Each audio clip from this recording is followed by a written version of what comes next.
আসসালামু আলাইকুম everyone, welcome back to my channel and Eid Mubarak. তো আজকে ঈদের অনেক দিন পর ভিডিওটা এডিট করতে বসলাম, কারণ ঈদের পরপরই প্রচণ্ড ঘোরাফেরায় আমরা সবাই ব্যস্ত হয়ে গিয়েছি। তো যাই হোক, ঈদের দিন খুব সকালবেলা মানে 6টা বাজে ঘুম থেকে ওঠার পর আমি আমার ছেলের সব জামা কাপড়গুলো রেডি করে নিলাম, কারণ এগুলো পরিয়ে ওকে নামাজে পাঠাতে হবে। তারপর জাইনকেও ঘুম থেকে তুললাম, তারপর ওকে ওর বাবা রেডি করে দিল, গোসল করে আমার ছেলেকে নতুন পাঞ্জাবি পরিয়ে দিয়েছে মাশাল্লাহ।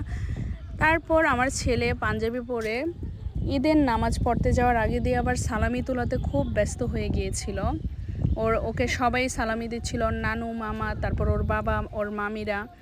তো এই সালামি নিয়ে আমার ছেলে খুবই এক্সাইটেড ছিল।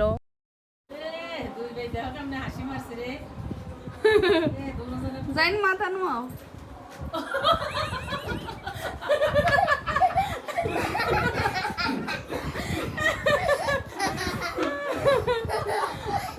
তারপর এদিকে কাইফও গোসল করে রেডি হয়ে চলে আসলো, দুইজন মিলে ছবি তুললো।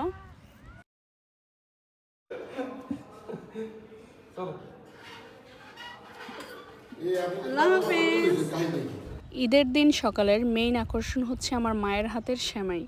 তো আমার মা এই সেমাইগুলো এত ভালো রান্না করে, আমরা ঘুম থেকে ওঠার আগেই দেখি সব কিছু রেডি। এখানে ময়দার সেমাই ছিল, লাচ্ছা সেমাই 2 আইটেমের ছিল।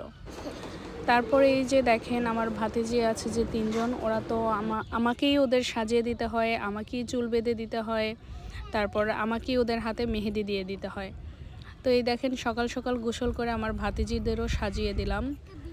আর ঈদের দিন সকালে সেমাই খাওয়ার পর কিন্তু প্রচণ্ড ঝাল খাওয়ার ক্রেভিংস হয় আমাদের। তারপর আমরা বাসায় কয়েক ধরনের আইটেমের ভর্তা বানানো হয়, সেই ভর্তা আবার পাটায় মেখে আমার মেজোভাবে আমাদেরকে খাইয়ে দিচ্ছিল।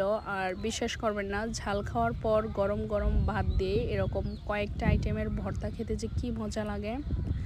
আর এই হচ্ছে ফাবিহা, এবার ফাবিহাকেও রেডি করে দিয়েছি।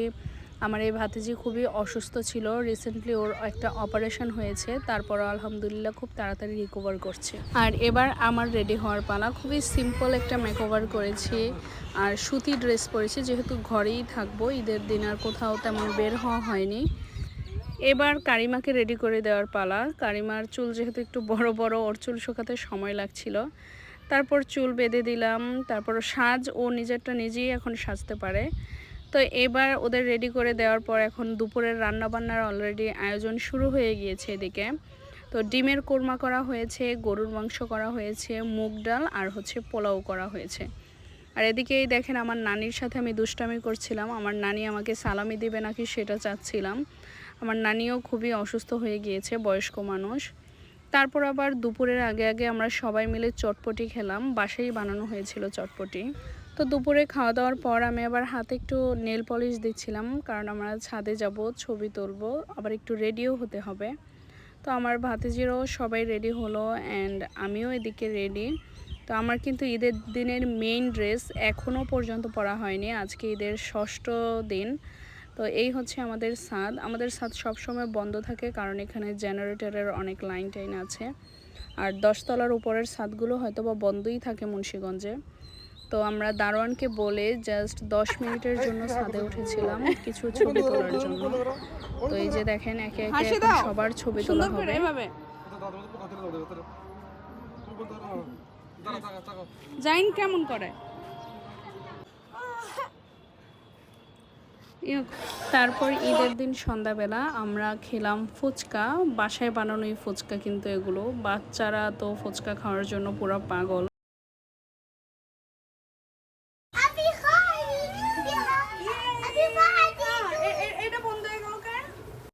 তারপর সন্ধ্যার পরে এখানে এই যে আতশবাজি জ্বালাচ্ছিলাম, এগুলো আমার ভাতিজিরা গিফট পেয়েছে ওর বান্ধবী থেকে। তারপর ওরা ভয়ে এগুলো ধরছিল না।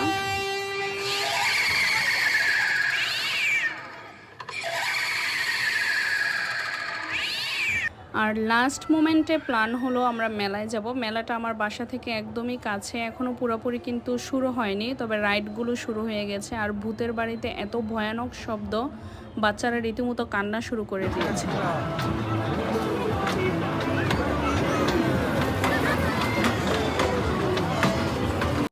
তো এই ছিল আমাদের ঈদের দিনের ব্লগ। খুবই আনন্দ করে ঈদটা কাটিয়েছি আলহামদুলিল্লাহ।